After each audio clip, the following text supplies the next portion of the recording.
సన్నాలకు 1,161 కోట్ల రూపాయల బోనస్ ఈ ప్రభుత్వం ఇవ్వకుండా రైతుల్ని దగా చేసింది అధ్యక్ష.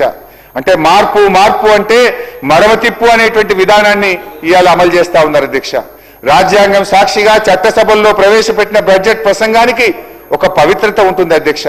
కానీ బడ్జెట్లో చెప్పింది ఆర్థిక మంత్రి గారే స్వయంగా అసెంబ్లీలో చెప్పినటువంటి బడ్జెట్ ప్రసంగంలో చెప్పిన మాటలే అమలు కాకపోతే ఇంకా ఈ బడ్జెట్కి ఏం అర్థం ఉంటుంది అధ్యక్ష? నాకైతే ఐఎమ్ ఫీలింగ్ అషేమ్డ్ అధ్యక్ష.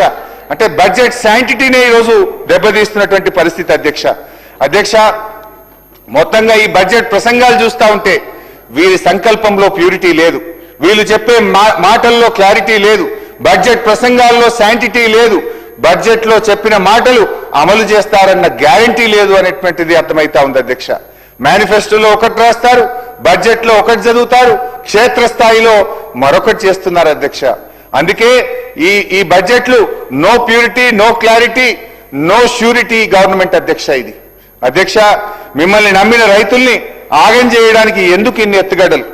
ఇదేంటి అని అడిగితే రైతుల చేతులకు బేడీలు వేస్తారు, ప్రతిపక్షాలు నిలదీస్తే ప్రతిపక్ష నాయకుల మీద కేసులు బనాయిస్తారు అధ్యక్ష. బట్టి గారు, నేను మిమ్మల్ని సూటిగా అడుగుతా ఉన్నా అధ్యక్ష, అసలు ఇప్పుడు ఈ యాసంగి పంటకైనా బోనస్ ఇస్తారా ఇవ్వరా? పోయిన యాసంగికి బోనస్ ఇవ్వలేదు, ఇప్పుడు ఈ యాసంగిలోనైనా రైతులకు బోనస్ ఇస్తారా లేదా మీ సమాధానంలో చెప్పాలని చెప్పి ఈ సభ సాక్షిగా నేను బట్టి గారిని ఈ ప్రభుత్వాన్ని అడుగుతా ఉన్నా అధ్యక్ష. ఎన్ని అధ్యక్ష?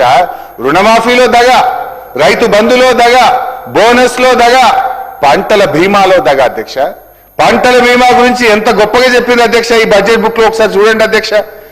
బడ్జెట్ బుక్ లో అధ్యక్ష పేజ్ నెంబర్ 19 అధ్యక్ష, పేజ్ నెంబర్ 19లో చాలా గొప్పగా చెప్పారు అధ్యక్ష. నేను సొంతంగా చెప్తలేను, ఇవన్నీ మీరు చెప్పిన మాటలే చెప్తున్నా అధ్యక్ష. ఈ సంవత్సరం నుండి ప్రధానమంత్రి ఫసల్ బీమా పథకంలో చేరాలని నిర్ణయించాం. ఈ పథకం కింద రైతులకు చెల్లించాల్సిన బీమా కూడా రాష్ట్ర ప్రభుత్వమే చెల్లిస్తుంది. రైతులకు పైసా ఖర్చు లేకుండా వారు చేసిన పంటలకు పూర్తి భద్రత ఈ ప్రభుత్వం కల్పిస్తుంది అని చెప్పారు అధ్యక్ష. మరి ఏమైంది అధ్యక్ష? దీనికి బడ్జెట్ లో 1,300 కోట్ల రూపాయలు కేటాయిస్తున్నామని చెప్పారు అధ్యక్ష. బడ్జెట్ లో నిధులు కేటాయించారు అధ్యక్ష. కానీ వాస్తవంగా జరిగింది పంటల బీమాకు అతిగతి లేదు అధ్యక్ష. మేనిఫెస్టోలో చెప్పారు, బడ్జెట్ లో చెప్పారు, కానీ ఎక్కడ అమలైన పరిస్థితి లేదు. ఈ బడ్జెట్కి వచ్చేసరికి పంటల బీమా మాయమైపోయింది. పోయిన 2 బడ్జెట్లో పంటల బీమా చెప్పారు, ఈ బడ్జెట్లో పంటల బీమాని మొత్తానికి ఎత్తేసింది అధ్యక్ష. అంటే ఇప్పుడు రైతుల పరిస్థితి ఏంది అధ్యక్ష?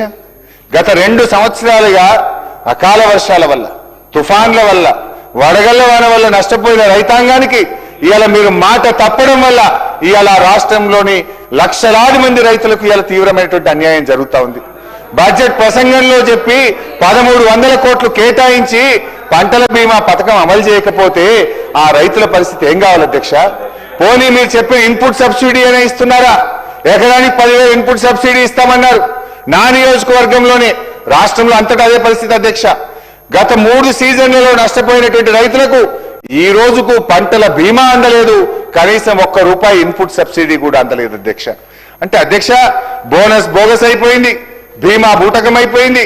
మీరు చెప్పిన ఒక్క మాట కూడా రైతుల విషయంలో, మీ రైతు డిక్లరేషన్ లో చెప్పిన, మీ బడ్జెట్ లో చెప్పిన ఏ ఒక్క మాట కూడా ఈ ప్రభుత్వం రైతుల విషయంలో నిలుపుకోలేదు అధ్యక్ష. నేను సభ సాక్షిగా బట్టిగా అడుగుతా ఉన్నా, ఈ సంవత్సరమైనా పంటల బీమాకు డబ్బులు కట్టరా? బీమా అమలు చేస్తారా చేయరా? లేదంటే మేము మేనిఫెస్టోలో చెప్పాం, వరంగల్ రైతు డిక్లరేషన్ లో చెప్పాం, మొదటి బడ్జెట్ ప్రసంగంలో చెప్పాం, మాట తప్పామని ఒప్పుకోండి, బహిరంగంగా రాష్ట్రంలోని రైతులకు క్షమాపణ చెప్పాలని చెప్పి మీ ద్వారా ఈ ప్రభుత్వాన్ని డిమాండ్ చేస్తా ఉన్నా అధ్యక్ష. అదేవిధంగా అధ్యక్ష, రైతుల పరిస్థితి చూస్తే అట్లా రైతు కూలీలు అధ్యక్ష. ఇందిరమ్మ ఆత్మీయ భరోసా, పేరు గొప్ప ఊరు దిబ్బ అన్నట్టు తయారైన మరో పథకం అధ్యక్ష.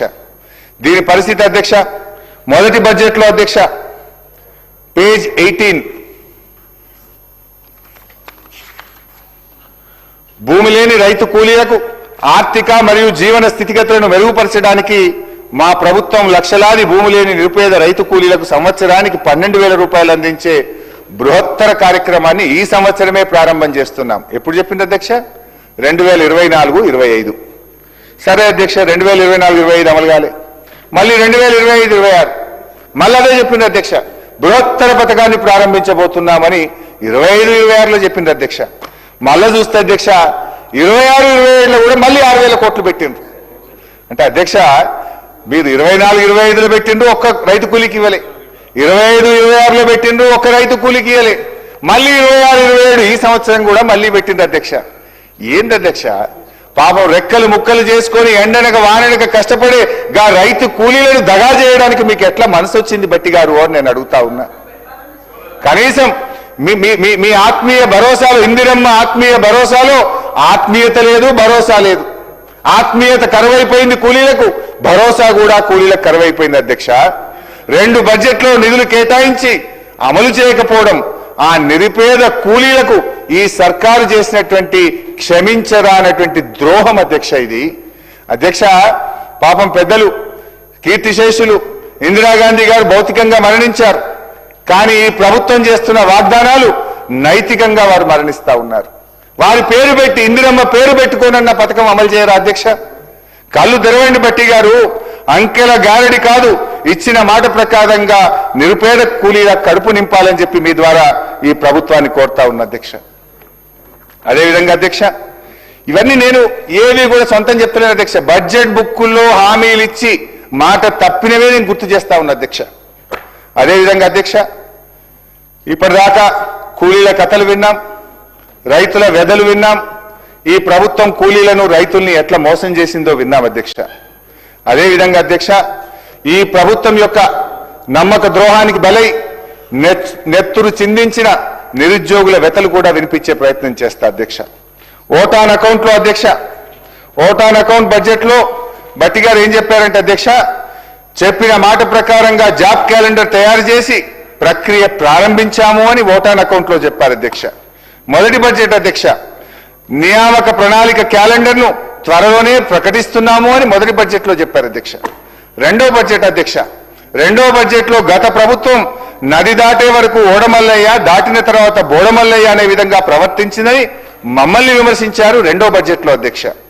మరి ఈ బడ్జెట్ వచ్చేసరికి 26-27 అధ్యక్ష, ఈ బడ్జెట్లో నిరుద్యోగుల ఊసే లేదు, జాబ్ క్యాలెండర్ జాడే లేదు, దాని ప్రస్తావనే లేదు అధ్యక్ష. ఒక్కసారి మేనిఫెస్టోలో కూడా ఏం పెట్టారో చూద్దాం అధ్యక్ష. మేనిఫెస్టో అధ్యక్ష, ఇది కాంగ్రెస్ మేనిఫెస్టో అధ్యక్ష. ఈ మేనిఫెస్టోలో అధ్యక్ష హైదరాబాద్ నుండి యూత్ డిక్లరేషన్ అనే ఒక పెద్ద పుస్తకం అయితే విడుదల చేశారు అధ్యక్ష.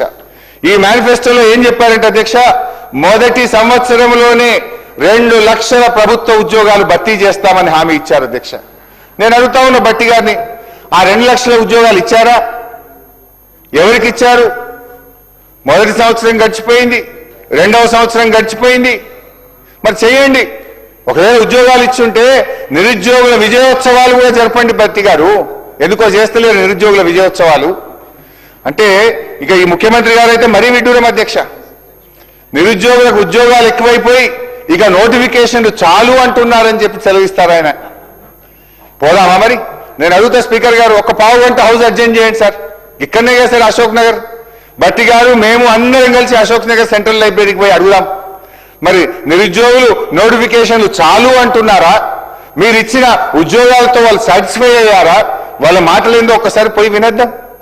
ఎందుకు అధ్యక్ష ఈ రకంగా నిరుద్యోగ యువతి యువకులను వంచిస్తారు అధ్యక్ష? నాడు ఓట్ల కోసం అశోక్ నగర్ సెంట్రల్ లైబ్రరీ చుట్టూ తిరిగారు. నిరుద్యోగుల మెడలో కాంగ్రెస్ కండువాలు వేసి జిల్లాల్లో వారిని తిప్పి ప్రచారం చేయించుకున్నారు. ఇప్పుడు అదే అశోక్ నగర్ లో ఉద్యోగాలు అడిగిన విద్యార్థుల వీపులను విమానం మూత మోగిస్తా ఉన్నారు అధ్యక్ష. తలలు పగలగొట్టారు. చివరికి చదువుల తల్లి నివసించే సిటీ సెంట్రల్ లైబ్రరీకి కూడా నెత్తురు మరకలంటిచ్చారు అధ్యక్ష. ఎన్నికల ముందు డిక్లరేషన్ తో మీకు అధికారం దక్కింది, బట్ ఎన్నికలైన తర్వాత నిరుద్యోగులకు ఏం దక్కింది అధ్యక్ష? నిరుద్యోగులకు పాపం దక్కింది, డిప్రెషన్ దక్కింది, సప్రెషన్ దక్కింది అధ్యక్ష. అధ్యక్ష ఎన్నికలు దాటడానికి నిరుద్యోగులను ఓడలా వాడుకొని గెలిచిన తర్వాత వాళ్ళను బోడమల్లేలు చేసింది ఎవరో ఇప్పుడు బట్టిగారే సెలవియ్యాలి అధ్యక్ష. అధ్యక్ష రెండో బడ్జెట్లో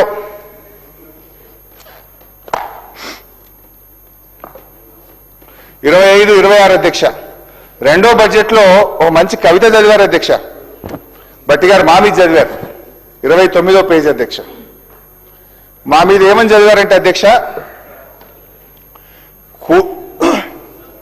శ్రీశ్రీ గారి కవిత మా మీద ప్రయోగించారు బట్టి గారు. కూటి కోసం కూలి కోసం పట్టణంలో బ్రతుకుదామని తల్లి మాటలు చెవిన పెట్టక బయలుదేరిన బాటసారికి ఎంత కష్టమని మా మీద చదివారు అధ్యక్ష బట్టి గారు. కానీ నిజంగా శ్రీశ్రీ గారు బతుకుంటే మీరు